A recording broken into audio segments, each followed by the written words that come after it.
Good evening.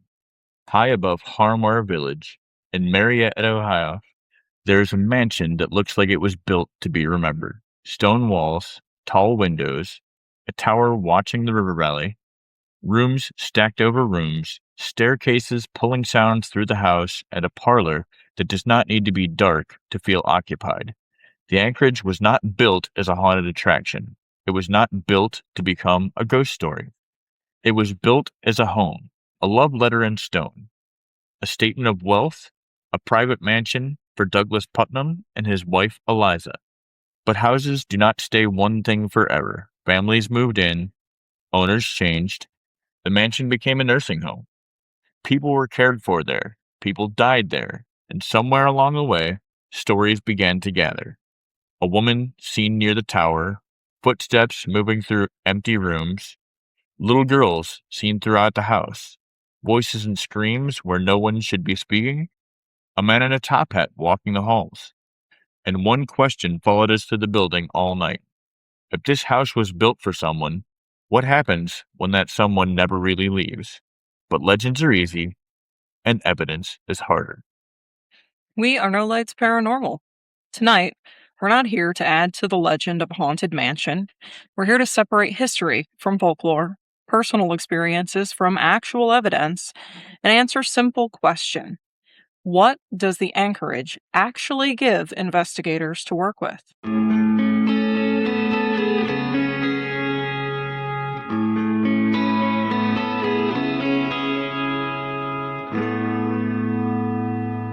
Welcome back to No Lights Paranormal. If you're new here, we're a team of paranormal investigators that likes to dig into haunted locations, strange claims, and local legends. But we don't stop at the stories. We want to know what the history actually says, what people are reporting today, and what the evidence can or can't support. I'm Teresa. Around here, I'm usually the one buried in old records, researching the history and trying to separate documented facts from decades of paranormal folklore. And I'm Alex, the Baba Yaga enthusiast, the equipment setter-upper, the DVR gremlin, and apparently the guy who now builds paranormal apps between investigations because sleep is for people with time to relax. This season, we're taking one location at a time. Instead of just asking whether a place is haunted, we're looking at what the history actually supports, what the reported claims are, and how we'd approach the investigation, and then compare all of that to what happened when we walked through the front doors. And tonight's location is a good one because the Anchorage is not a massive asylum. It is not a prison. It is not one of those huge haunted locations where size does half the intimidation work. It is a mansion, which sounds smaller, cleaner, more controlled, but then you get inside and realize that old mansions have real house-sized hallways, real house-sized rooms, but attitude to match how many rooms are in the home. Every floor walks to another floor. Every hallway becomes a sound tunnel. Every staircase lies. And every room has enough personality to make you question whether the house is empty or just waiting for something. Tonight, we're headed to the Anchorage in Marietta, Ohio. Before we get into the ghost stories, I think it's important to understand what the Anchorage actually was. And honestly, that's true for almost every place we investigate. Buildings like this rarely have just one story. They change over time, and every chapter adds something new to their history. The Anchorage, originally called Putnam Villa, was built in 1859 by Douglas Putnam for his wife Eliza. Douglas was a well-known and influential businessman in Marietta, and the home itself, being designed by architect John Slocum, came in an Italianate style. It actually came about because Eliza had been visiting the Mediterranean-type housing, and she fell in love with them, so she begged Douglas for a house just like that, and that's what she got. Depending on where you look, you'll see it listed as having either 22 or 23 rooms. Honestly, though, the exact number really isn't important. What matters is that this wasn't some modest farmhouse sitting out in the countryside. It was a large, elegant home that was built to stand out. And even today, it still does. It definitely does. When you pull up, the house immediately has that "I have outlived everybody's bullshit" energy. It sits up there like it knows people are coming to talk about it. I think the reason it was built is just as important as when it was built. The Anchorage wasn't originally a hospital, an asylum, or any other kind of institution. It started as exactly what it was intended to be, a family home. That's a very different beginning than places like Waverly Hills or Madison Seminary. The story here starts with a husband building a home for his wife. It starts with family, with marriage, with everyday life. And I think that that gives the house a very different feeling before you ever even start talking about ghosts. And that matters because people hear haunted mansion and they immediately jump to gothic nonsense, storms, candles, a woman in white looking out a tower window, which, to be fair, is extremely on brand for this house. But if we're being honest, the real story starts with something much more human. Somebody built this place for someone he loved. And how beautiful is that? Eliza Putnam is one of the names that you'll hear over and over again whenever people talk about the Anchorage. The house was literally built for her, but she only lived there for a couple of years before she passed away. It's easy to understand why that became such a big part of the building's reputation, but it's also where we need to slow down just a little. Before Eliza became part of the ghost story, she was a real person. And I think it's important that we remember that before we start attaching every unexplained experience in the house to her. Right. And we do this a lot in paranormal culture. Someone dies, a room gets a name, a tour story gets repeated, then suddenly every footstep is that person, every voice is that person, every weird moment to them before it's even earned that conclusion. And I get why that happens. Names are powerful and they give us something to point towards, but names, again, as we've said before, can also feed the folklore. And as we saw, some rooms may not even have the right name. hmm It's absolutely true. Now, one thing to keep in mind is that the Putnam family also has really deep roots in Marietta's history. Douglas, he actually came from a prominent local family, and his brother David was known to be an abolitionist. Now, often one of the stories that you come across with the Anchorage may have been connected to the Underground Railroad. A very interesting claim, and it's also one that we have to handle really carefully. You see, it mentioned in a lot of summaries, but so far there's absolutely no documented evidence to confirm that this house was ever part of the Underground Railroad. So for us, it stays in the possible but unverified category. With that said, though, David had a home just up the hill from this mansion, and that home was for sure part of the Underground Railroad. So it's possible those claims just kind of got connected because they were brothers. And that is exactly the kind of thing that we have to say clearly. People believe this may have happened, and that's not the same as this definitely happened. That does not make the story useless, so to speak. It just means that we don't get to use it as historical wallpaper just because it makes the house sound more dramatic. As the years passed, eventually the house left the Putnam family and entered a new chapter of its history. In the 1890s, it was purchased by the Knox family. They were involved in the boating industry, boat building specifically. That's also when the name The Anchorage began to appear, giving the property sort of a nautical identity that it's still known for today. Which is one of those weirdly perfect details. The house gets built as a private mansion that eventually gets renamed to the Anchorage, a place where something docks, a place where something stays, a place where something comes to rest. That's probably not how they meant it, but haunted locations love accidental poetic branding. Like so many historic buildings, the Anchorage didn't stay the same forever. Over time, it took on a completely different purpose, and eventually it became a nursing home, most commonly during the 1960s through the 1980s. And I think that's one of the biggest turning points in the building's history. It stopped just being a family home. It became a place where people lived out some of the final chapters of their lives. Families visited, Caregivers worked super long hours, residents formed relationships with each other, and it became part of an entirely different kind of community. And that's where the emotional weight shifts because a mansion has one kind of memory, a nursing home has another. You're no longer just talking about one family, one marriage, one woman connected to the tower. Now you're talking about patients, caretakers, rooms that became bedrooms for people who may not have had another home to go to. And that's kind of heavy in a different way. And I think that's something that stayed pretty consistent about, especially since our Madison Seminary episode. We don't reduce history to what we like to call paranormal math. It's easy to ask, how many people died there and assume that that somehow tells how haunted the place should be. But I think the better question is, who were the people that lived there? What were their lives like? And why does the building still carry so much emotional weight today?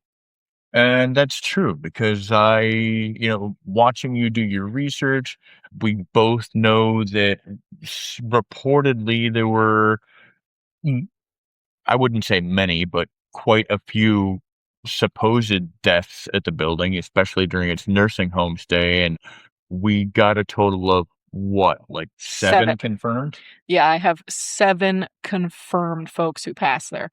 Now, that doesn't mean that more didn't. It's just not recorded, so it can't be considered factual. Well, it's also important to remember that the parlor room up front was also a staging area for funerals that happened at the house. Mhm. And not all of those funerals that happened at the house were results of people that died in the house. Correct. And because the real history is already enough, you don't need to decorate it with bullshit. Mm, A house built for a wife who died too soon. What, 3 years after the house was actually finished? mhm. A mansion that changed hands, a nursing home period, decades of people moving through it, and now investigators walking through at night trying to figure out what is history, what is folklore, what is the building, what might be something else, which I really want to highlight makes what you do, being the historian, so terribly important. Mm. Plenty of people hunt ghosts. Paranormal investigators like to know what they're getting into. And I've watched you spend countless hours researching the history of a place. And there are literally times when I can confirm history that even the caretakers haven't yet pieced together. It's true, actually, and I found some of that here with the Anchorage, go figure. Now, today, the Anchorage is actually owned by the Washington County Historical Society, and organizations like Hidden Marietta continues to share its history through tours and special events. And honestly, I absolutely love seeing that because at the end of the day, the Anchorage isn't just a ghost story. It's also a piece of local history. And there are people working hard to make sure that it's preserved, cared for, and remembered for generations to come. And I think that matters because if paranormal tourism helps preserve buildings like this, that's overall a good thing. I think we've talked about that before. And to be clear, as much as we have talked about, if you're paying to go to this place, we want to see it rolled into taking care of the place, fixing the place back up. But to be clear, in our 25 years of investigations, this might actually be the best example of preservation that I've had the pleasure of witnessing. But again, the trade off is responsibility. If you're going to walk into a historically important building and ask questions in the dark, you owe the building more than, bro, did you hear that? You owe it context, you owe it care, you owe it an honest review, and unfortunately, you owe it paperwork, which is the least sexy part of ghost hunting, but arguably the only reason anyone should trust us later. So now we get into the part most of our listeners know the Anchorage for, the ghost stories. And the Anchorage has a different flavor than Madison. Madison felt intimate because it was manageable. The Anchorage feels intimate because it was a home.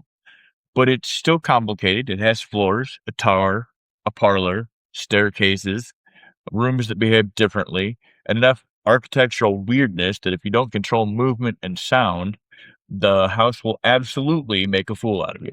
Facts. So, what are people actually reporting at the Anchorage?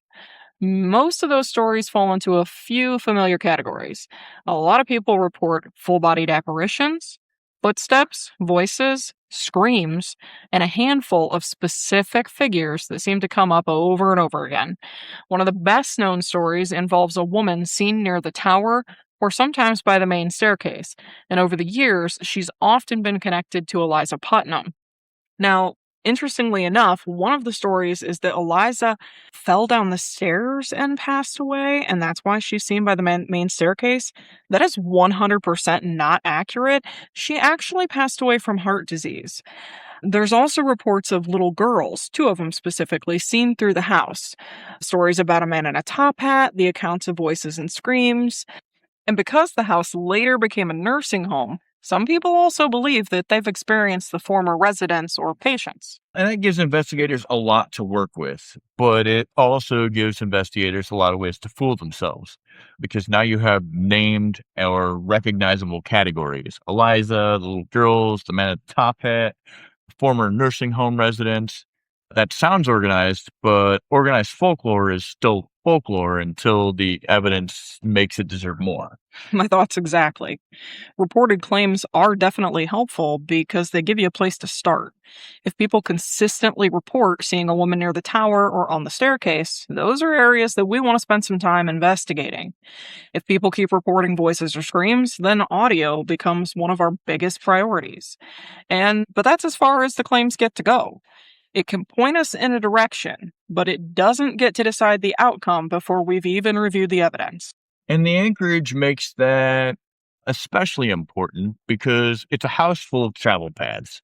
Staircases are contamination highways. There's two staircases in that building. Hallways carry voices. Wood floors carry footsteps. Doors, windows, porches, and exterior movement can all create sounds that feel local when really they're not. And I think the anchorage really proved that to us. So if someone hears footsteps, the first question definitely shouldn't be, was that Eliza? The first question should be, where is everybody? Annoying question, but important question. Evidence hates romance. It does. That's so true. Now, the tower is probably one of the most recognizable parts of the Anchorage, so it's no surprise that so many stories are connected to it. Visually, it's stunning and dramatic. It ties to Eliza in a lot of local folklore, and naturally, it's one of the first places that investigators want to explore. But it's also one of the most difficult areas to investigate. Sound carries, people become isolated, and depending on the lighting, the windows, or even where your equipment's set up, shadows can behave in ways that are really easy to misinterpret. Absolutely true. And also, I can say that the tower is relatively small. There's not a whole lot of space to investigate there. Hmm. And if someone says, I saw something moving in the tower, that's interesting. But if a camera is watching the tower access, the staircase, or the room itself, and everyone's accounted for, much better. And that's where claims become testable, not because a camera proves anything, but because the camera gives the story more credence. Hmm. The main staircase, honestly, it deserves just much attention. Yeah, it's connected to several apparition reports, but from an investigator's perspective, it's important for another reason. Staircases are natural traffic routes. People use them, sound travels through them, and shadows cross them all the time. So for us, it's not just a claimed hotspot, it's also one of the best control points in the entire building. Exactly. At the Anchorage, the staircase is not just a place where something might happen, it's a place that tells you whether someone else is moving. If you hear footsteps in the parlor, the staircase camera shows someone walking above you, it kind of matters. If you hear footsteps and every camera shows everyone stationary, that also matters. The staircase is a ghost trap and a debunking trap, which is absurd, but also beneficial. As the night went on, we kept finding ourselves coming back to one room in particular, the parlor. It had already been identified as one of the more active areas in the house, but by the end of the night, several of our strongest personal experience and observations had all been centered around that room. Exactly, and what can I say? The, parlor was, at minimum, a lot. And I want to be careful here because we are still reviewing some of the evidence. So I am not calling anything proof, but as a field experience, the parlor became one of those rooms where the night changed. There were reports of movement. There was reports of camera related observation after I had left the room. There were footsteps or movement sounds that seemed to travel from the parlor area towards like the dining area where the command station was. And then right before we left, I had one of the strongest physical slash mental experiences I've really kind of ever had on an investigation. And again, personal experience, not proof, but absolutely something to, make us want to go back. Yeah, and that's the important distinction to make. Just because something feels unusual does not automatically make it evidence. But when multiple experiences start happening in the same room around the same time while cameras and audio are running, now you've got something worth going back and reviewing. Not because you're proven anything, but because you've identified a lead. Exactly. And that's the difference between I felt weird and this room produced repeated evident or events across multiple categories. Feelings by themselves are generally fairly weak, but feelings plus camera movement, plus audio, plus timing, plus witness context, and location consistency. Now we have something worth taking seriously, at least enough to keep looking into. Still not a trophy, but definitely a lead.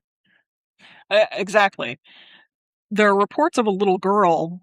These are another claim that I think investigators have to be especially careful with. Claims involving children tend to change the way that people investigate. Without even realizing it, your voice gets softer, you start asking leading questions. Before long, every little noise gets assigned to a child, and that's exactly what we're trying to avoid. The claim deserves to be investigated, but it also deserves to be investigated objectively. And that's where I'm going to get a little mean, but lovingly. If every EVP session becomes, "Are you a little girl? Do you want to play? Can you move the ball?" Then you are not actually investigating the house anymore. You're kind of chasing a little girl spirit. And hilariously, and I love him for it, but listening to Brandon basically hand slap Trent and I for using a swear word around little girl ghosts was honestly probably one of my highlights of the night. But back to the subject at hand, it makes it seem like you are auditioning for a conversation that you already decided you were going to have. So the Anchorage has little girl claims. Great. Test it, but test it clean. Static audio, which interestingly enough, we did pick up on what actually sounded like a young girl's voice, probably 2 or 3 words, but I couldn't make out what it was attempting to say. But it was clearly there. A camera trigger object, team locations locked down, no mob of 7 people whispering into the dark like little goblins around a birthday cake. I can say that when Brandon and I spent time in the attic where the little girl claims seemed to have root, there in the girls' bedrooms is, well, what we're referring to as the girls' bedrooms. I firmly believe that if we were going to get anything there with the cat ball trigger item, that's where we'd get it, but nothing. At least not when we were there. I absolutely agree with you. Like, I have never I don't think I've ever been in a situation where one of our newer investigators looks at one of our older investigators and goes, "Shh, don't say that. There's children here." And twice he caught you and Trent. It's true. One apiece, and we were on our P's and Q's I after that. thought that was phenomenal. Anyway, though, voices and screams are another big part of the Anchorage's reputation. Audio has always been one of those tricky types of evidence to evaluate, though, especially in a large, older building like this. When someone reports hearing a scream, our very first reaction isn't, "What was that?" No, it's what could have caused it. Is somebody outside? Is another team member moving through the building? Was there a vehicle, an animal, a door, very old plumbing? Was it something at a neighbor's house? These are questions that we have to answer before we ever start talking about the paranormal. And that's why I think we've come to realize that static audio is so important. You know, even just listening to the static audio that we had going into the attic, there were times where, and I noted this all down while I was taking notes and listening back to that recorder. There was time where you would hear what sounded like movement, and then Trent and Brandon would mention that it was raining. And to be fair, through enough listening and paying attention, especially when stuff like that's brought up, and that's why when you're running static audio, it's so important to bring things like that up, is I got to listen to separate sets of sounds, and then I could decipher what actually sounded like movement versus what the static rain sound itself was, which again, that's why it's important. But if a voice shows up on one recorder, we check the others. If it was loud on every recorder, that might be environmental or team contamination. And to be fair, we had plenty of that on this investigation. But if it's sharp or local on one recorder, faint or absent on another, and everyone is accounted for, well, then it gets interesting.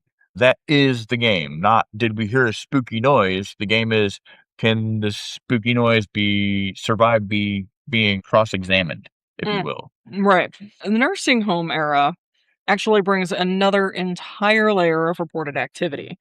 It also deserves the exact same level of respect that we've been talking about.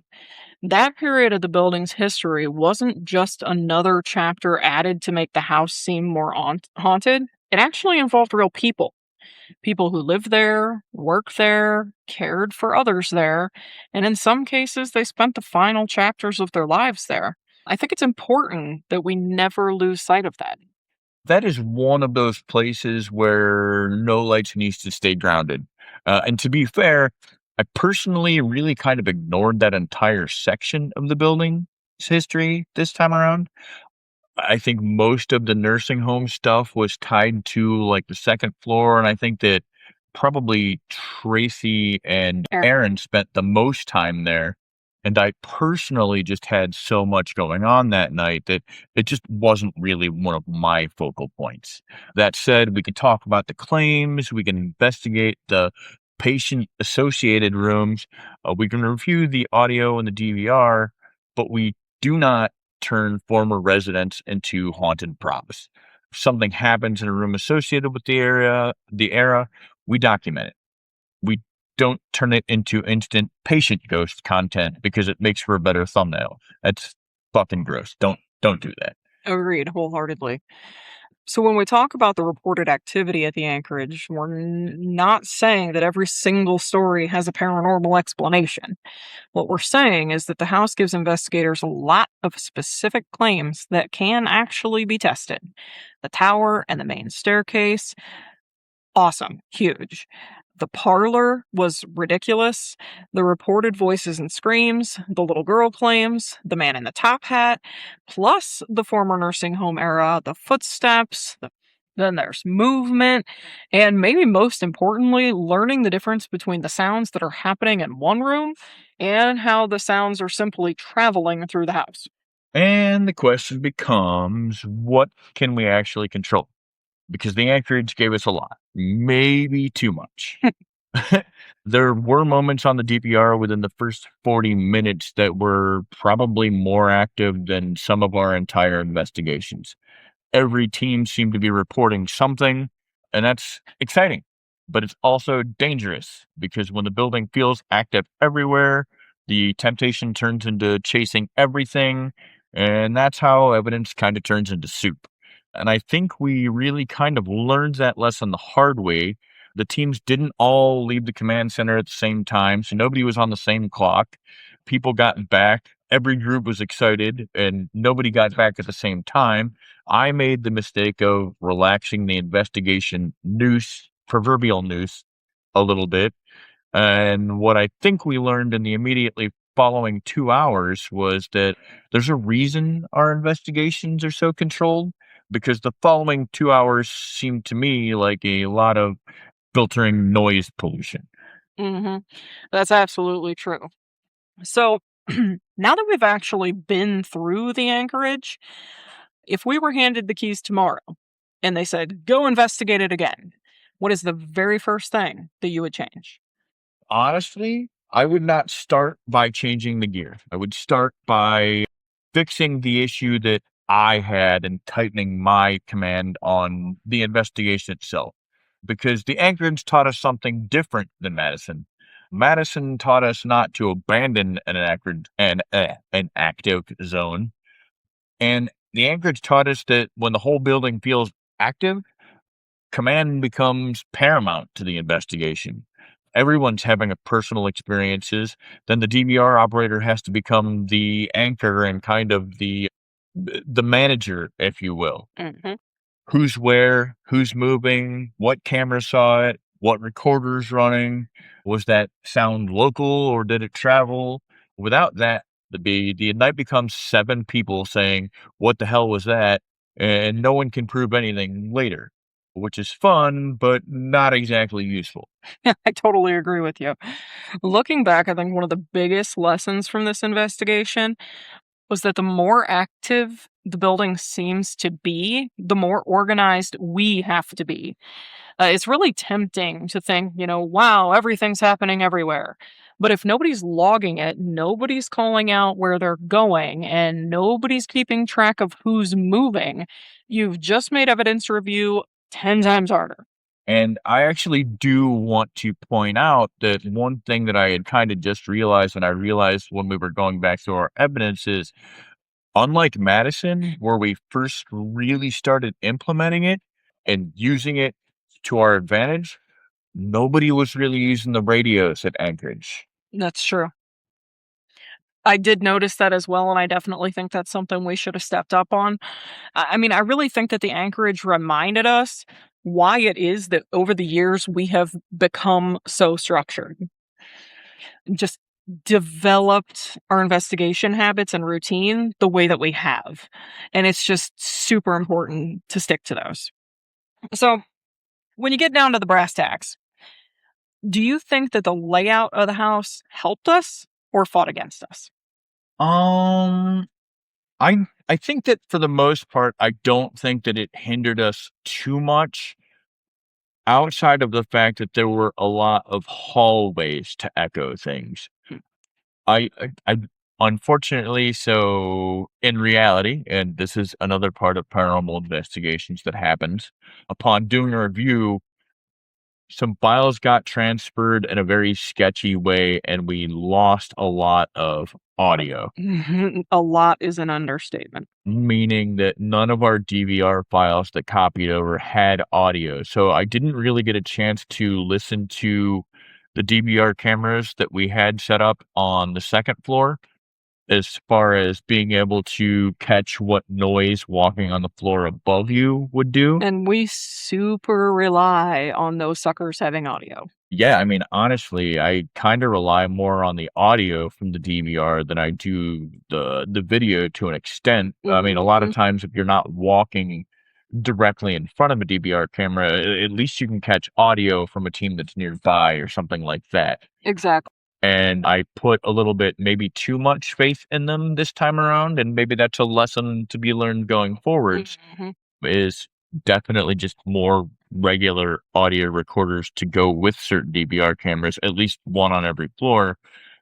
But, I mean, honestly, on the flip side, it definitely earned us a return trip back. That's a fact. Now we have to go so that we can get the audio back. But so also during the course of the night, we kept on coming back to the parlor. Now, originally, my question would have been like, hey, do people keep coming back here because we expect that something's going to happen? Or, did that room genuinely earn our attention? And for us, the room genuinely earned our attention. So, Yeah, you and Ezra were in the parlor for the first portion of the night, if right. I'm not mistaken. What, if anything, were you guys experiencing in the parlor? Because I can speak to my experiences. And I was so busy watching Trent and Brandon and Tracy and Aaron on the second floor that I know that everybody was coming back to me and they were like, "Hey, we're getting this. Hey, we're getting that." Mhm. But what did you guys experience in the parlor? So there was actually some really interesting activity in the parlor. For starters, there was a whispering sound that we kept hearing coming from over by the windows. Now, for those who haven't been there, there is like a big, huge recess with these massive, beautiful windows where they would put a casket for viewing during the times when it was used for that. Anyway, though, from that area, there was definitely sort of a whispered sort of sound that we couldn't make out words, but we were hearing it audibly with our ears.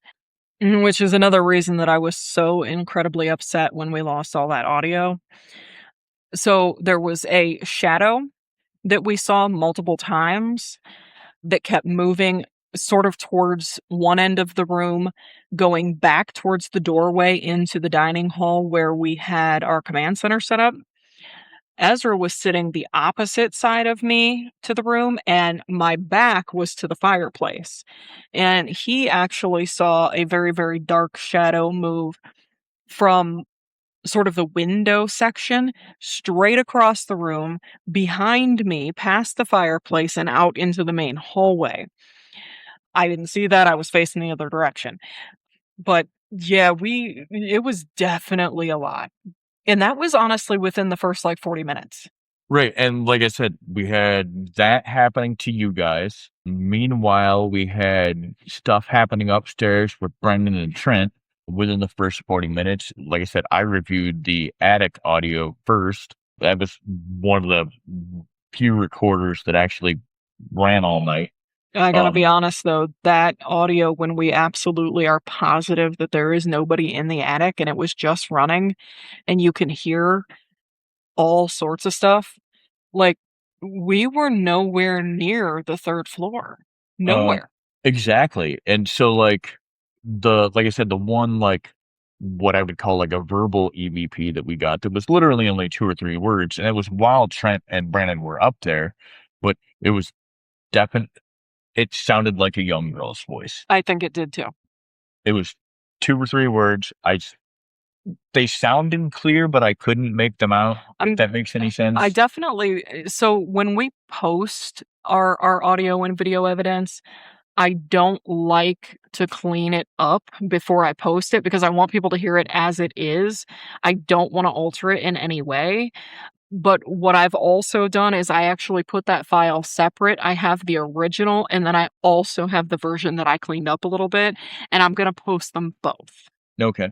Well, I mean, one thing I would say is to be perfectly clear and transparent with our listeners, I probably will not be posting much, if any, evidence from the Anchorage until we can get a return trip because I don't want to fill up a whole page of an investigation with, oh, we got one ABP. Well, I mean, I definitely am gonna post the main case file page that's gonna tell the history of the stuff that I found, but I'll be updating it as I find more because there's still more to go.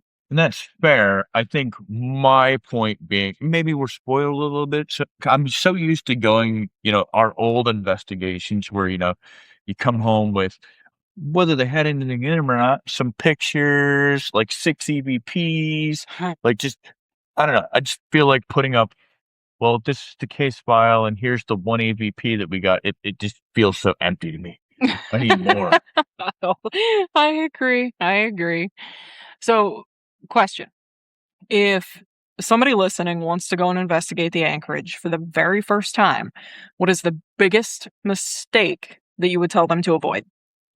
Huh. I honestly I don't actually have an answer to that question. Um, I would say so I'll kinda answer this in a couple of parts because it really depends on the experience of the team itself. Actually, you know what? No, here's my blanket answer. Don't expect to cover the whole place or get everything that you want in one night. Yeah. Expect with a place like this, and a lot of the smaller places, to be honest with you, that you're going to have to go back on more than one thing.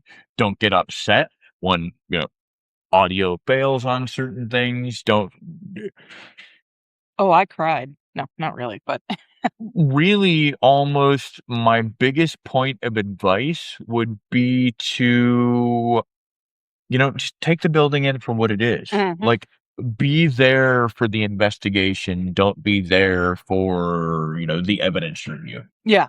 Yeah. No, I agree with that. With that said, we are blessed. We've been doing this for a really long time, so we have acquired a whole lot of crap. If you could only had enough equipment to cover 3 areas in the house, where would you put it? Me, I am probably going the parlor again. Enough said. I think we've already talked about that enough. Mhm. I would probably go for more static equipment back in the servants' quarters. The servants' quarters, yeah. We didn't get to cover it a lot, but the equipment that we did have in there was definitely fruitful. What I would also say is I feel like static audio and static equipment in the servants' quarters, and maybe leave it alone all night and let Yeah. just the static do its thing would be best. I know that there was probably like a total of about a 15-minute session where Brandon and I walked back into the servants' quarters, and he was in like the right-hand side and I was in the left-hand side, and you could hear each other through the wall. 100%. As a matter of fact, when I first started listening to that, I thought that I had heard a completely full sentence EVP, and I got so incredibly excited because this was the first time that I have heard Brandon's voice on a recorder, so I didn't recognize it as one of us. Yup, and no, that's unfortunately, that's just how thin the walls are Yeah, there. yeah. Like, It was yeah. so I would put some static equipment there, but I would also make that like a static only zone. I'd just be Yeah. like, "You know what, guys? Just stay out of here for the night. Well, Whatever." it's also kind of a cramped quarters in the servant area. So with the walls being so thin, you can really only be in one room at a time. So you definitely can't have multiple investigators up there. So yeah, I yeah, would say stay static, or if you have the type of group where you have people in a group that are willing to just go back there by themselves, that's then fine. cool. And one thing I want to point out with that is that we always say 2 people to a group because then you've got somebody to back up what you hear or see. With that said, though, we're talking about having a room completely covered by audio and video. So your audio and video are backing you up.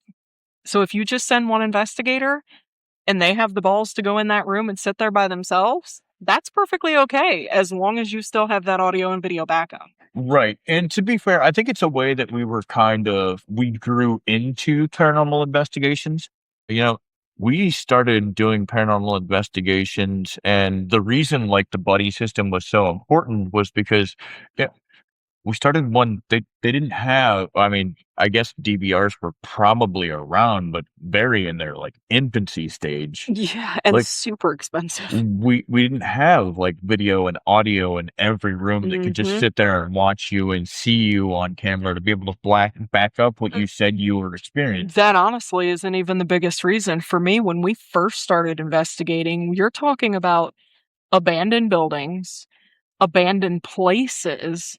You have no idea who is actually out there wandering around.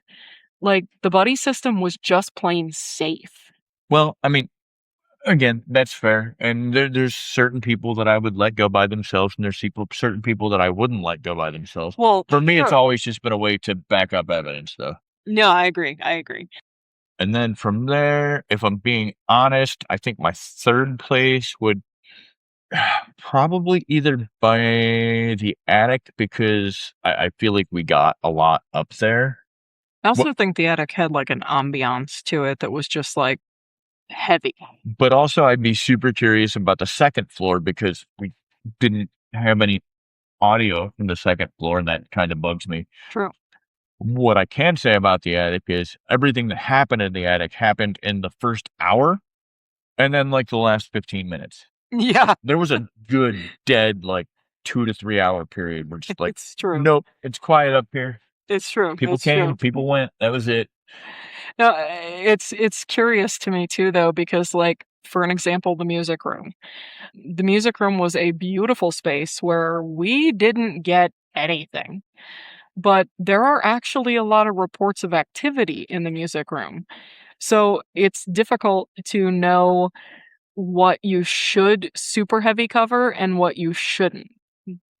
Did we have static audio in the music room all night We did. My Sony was in there for over half the and night. you didn't get anything on your Not a darn thing. and again, that's the way it crumbles sometimes. I can say that, you know what? As the tech nerd guy, usually I'm gonna say this out loud. So usually your Sony, your cheap ass $15 2005 first edition Piece digital of audio crap. recorder Sony is the best as far as, like, actually picking up It's stuff. so clear and so reliable, honestly. It's just the Sony pre-filter days, right? Yeah, yeah. So my bright idea was, "Hey, I'm gonna get the first generation Sony that had a USB drive so we can just plug it in." Oh, we were wrong, guys. I mean, I wasn't necessarily wrong, but I think the problem with that Sony in particular was that it also kinda has, like, an they used it for an MP3 player too, so the Mhm. audio quality was just absolute dog shit Oh, on it that. was, it was. Oh my gosh, it was so it had, like, a hum that was, like, constant through the whole dang recording. That said, in the last 2 investigations, I've actually had really good luck with some of our newer recorders, Mhm. and I thought, I was literally about to write off $120 recorders Are you because I'm talking like, about the Tascam? the Tascam and the Zoom both. I was like, I went on, like, 5 straight investigations after I bought those things brand new, and I'm like, "I am not Like, getting these anything." suck. Yeah, yeah. You are filtering everything. I don't know what's going on here, but I've had good luck with them recently. But I think the point I was getting at is I think finding the right recorders is important. And I think more audio recorders is important so that we Mhm. can, uh, even with the DVR audio, don't get me wrong, it's great, but DVRs can fail and it's always good to have a backup. And generally, audio recorders are probably outside of nowadays, one of your less expensive. That's true. That is true. You can pick up really, really decent ones for 40, $50. So, yeah, yeah, there's so much, there's so much. But we've obviously covered a whole lot of other people's experiences in the building, but I really, really want you to tell them what happened to you. Okay.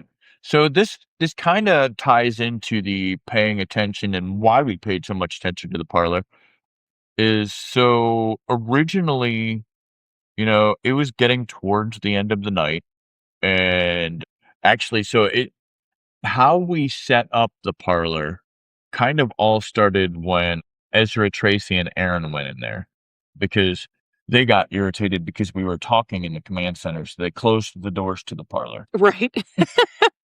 which Our fault. again, sorry guys, sound travels, but maybe we can find a better place for the command center. Maybe we can just put the command center in the kitchen because I didn't really go in there Yeah, all night. literally nothing came out of the But so finally, when everybody kind of split off to do their quote unquote last run, I noticed that it was empty.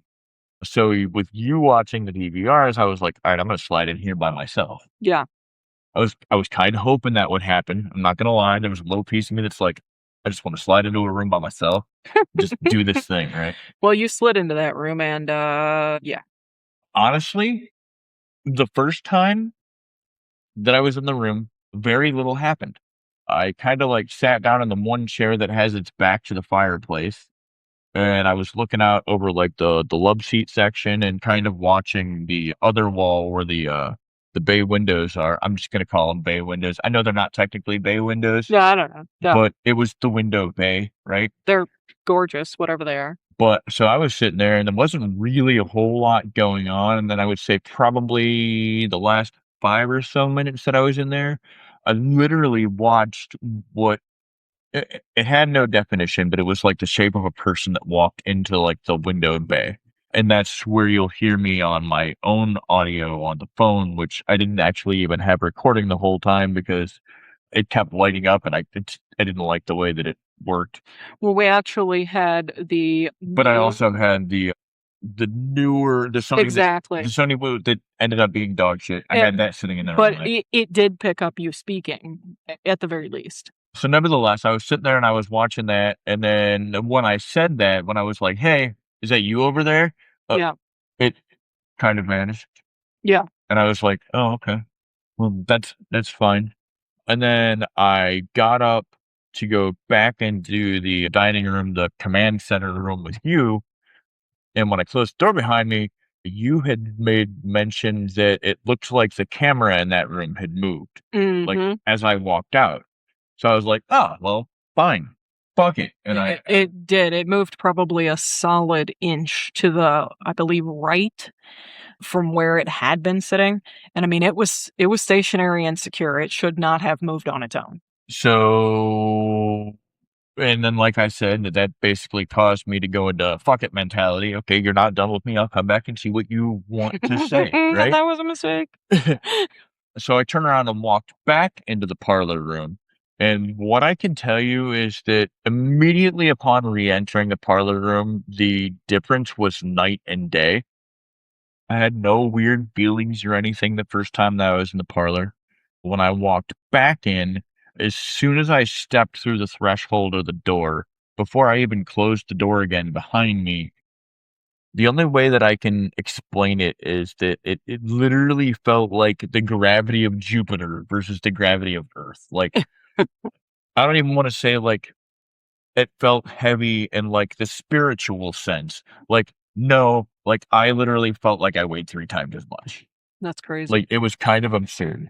Now, I wanna preface every single bit of this for the audience by telling them that you are not the guy who has feelings and vibes and, like, that's not you. You don't do that.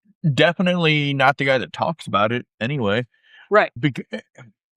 It's not that I don't have those feelings, it's that for me, that's not evidence, so there's no reason to bring it up. No, I mean, I agree. I don't disagree. So that said, I walk back into here, and all of a sudden, my body feels like it's 3 times heavier than it actually is. It basically just felt like there was a weight pushed down on me the whole time.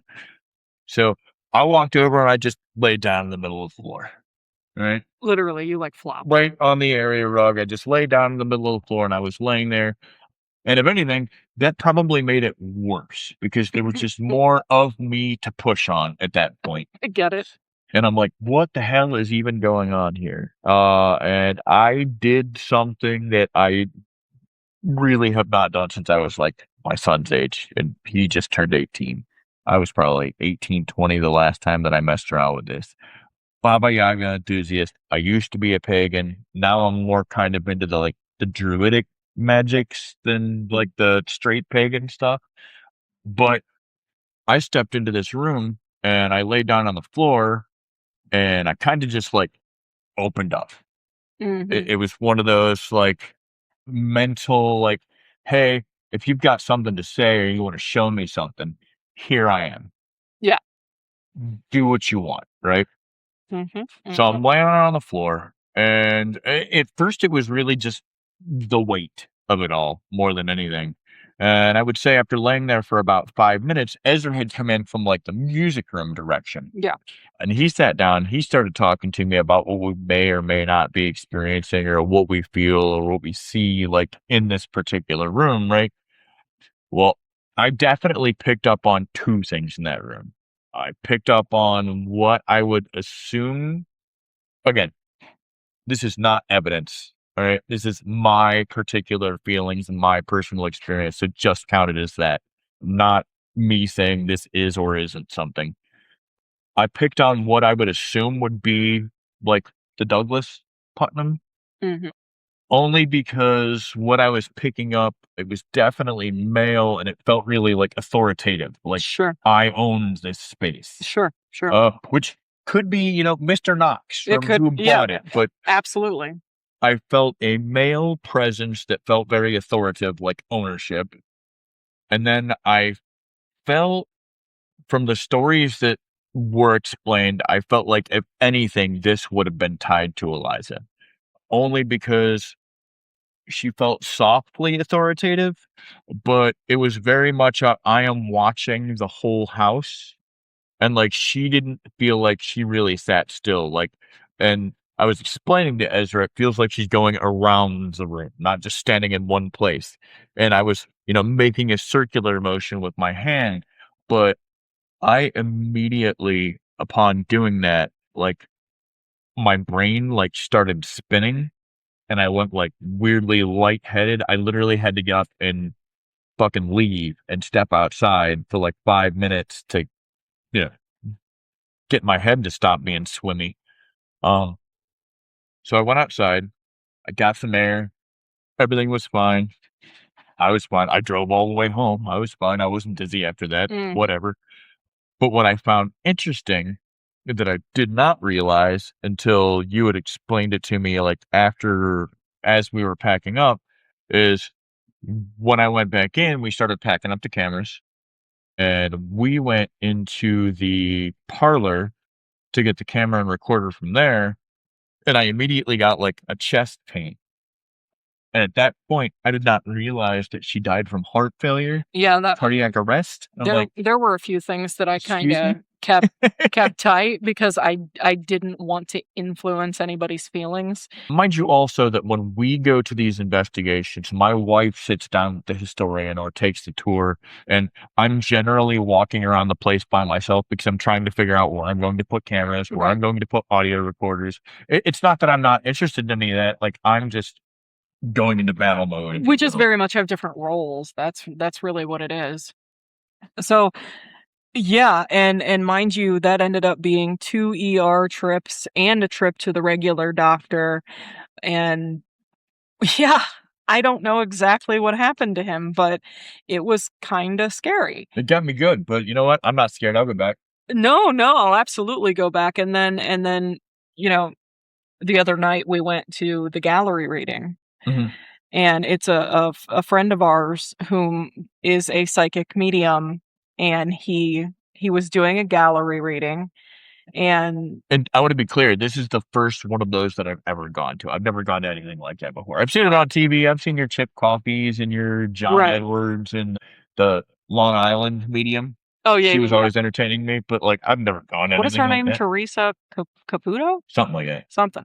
Anyway, this particular one, he actually had something to say about that, and he actually felt that it was definitely related to the situation that was experienced at the Anchorage. He felt that potentially Eliza may have had something to do with that. Maybe not intentionally, maybe she was just showing him, but either way, either way, things that they show us sometimes aren't super awesome for us. Or they are. Like, Who knows? I don't know. I'll be Whatever. honest with you, like there's probably nobody else in my team that I would have wanted to have an experience like that. No, I But agree. that kind of shit doesn't bother me at all. It doesn't like push me away from what I'm doing. Like I'm I not do afraid of it. agree. Like We have younger members, we have members who are not as experienced, we have members who haven't, been in those situations before, and I would definitely not have wanted that to happen to them. With all that we've said, though, where does that leave the Anchorage for us? well, with equipment failure, that definitely leaves us returning to the Anchorage. Mm? Probably not this season. I think we are booked out and we are pretty much capped on the amount of money that we have to spend going to places this year, Right. but definitely a return trip next year. Oh, return trip's already in the works. I've already spoken to her. And I also want to give a shout out to our buddy Trent, who is our lead investigator from the Anchorage trip this time. He definitely took on the role where he was playing my assistant, more than willing to help me set up equipment. Mhm. He came in, he was like, "Hey, what do you want help with? Where do you Yeah. want this stuff?"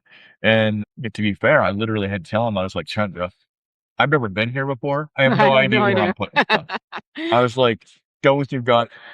Here's a DVR system. Put up some cameras some places. Yeah, no, I think that he has come an incredibly long way in the short time that he has been with us, and I love investigating with him, to be honest. And he stepped right up and he put things where he felt like they needed to go. Exactly. So, if you have investigated the Anchorage, we would genuinely love to hear about your experiences. What stood out to you? Was there one room that kept drawing you back? What questions did you leave with? We'd love to continue that conversation. You can find us on Facebook, visit us at nolightsparanormal.com, or reach out to us through any of our social media pages. Because every investigation starts with a question. Sometimes you find an answer. Sometimes you leave with even better questions. And honestly, those are usually the investigations we remember the most. So, like always, we want to thank you for spending some time with us tonight. Keep your recorders running, keep your notes honest, and until next time, don't fuck with the Baba Yaga. Good night.